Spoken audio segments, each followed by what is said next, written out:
Well, I occasionally like to walk around the landscape and through the garden and look for some bare spots that maybe we need some color in. And at this time of the year, if we're going to be adding something to the garden, you may want to think about adding either perennials or hardy annuals.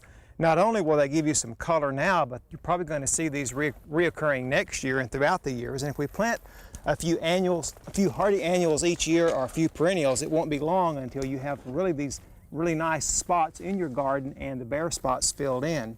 Today we're going to be planting a hardy annual called delphinium. Delphinium really does well in a rich, well-drained soil, but will do also fairly well just in a moderately fertile soil. The delphinium makes a really nice spiked flower. It comes in a variety of colors, or I should say in shades of blues and also in white. Now the delphinium, after it's planted, because of its spiked flower now, may have a little bit of trouble of staying in the wind.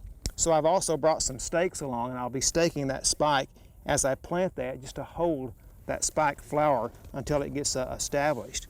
Then the perennial that I'm planting is liatris, also known as gay feather.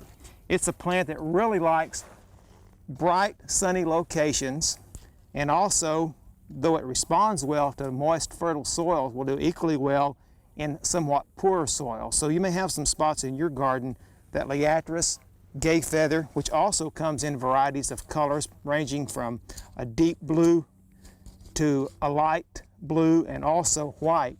You may want to put some of these in your garden as well. As I've mentioned, I like the perennials and the hardy annuals because they do come back year after year. The hardy annuals will reseed themselves, the perennials will regrow. Some of you that may have been planting wildflowers in your garden may have had trouble with those coming up in the spring if you plant them. And if you want to try wildflowers, now is a good time to plant them. Many of the wildflowers that we plant need a cool temperature, perhaps for after ripening of the embryo, or to fulfill a dormancy within the seed. And so now would be a good time to plant these wildflowers. In fact, the gay feather is a wildflower, but it does very well when transplanted like this, as opposed to planting from seed. I'd encourage you to look around your own garden and see if you've got some bare spots that need to be filled in. Try a hardy annual or perennial. I'm sure you'll be glad that you planted those in your garden. We hope you've enjoyed this classic from the Oklahoma Gardening Vault. Remember, even though these tips and techniques are timeless, there's always something new to learn in the world of gardening.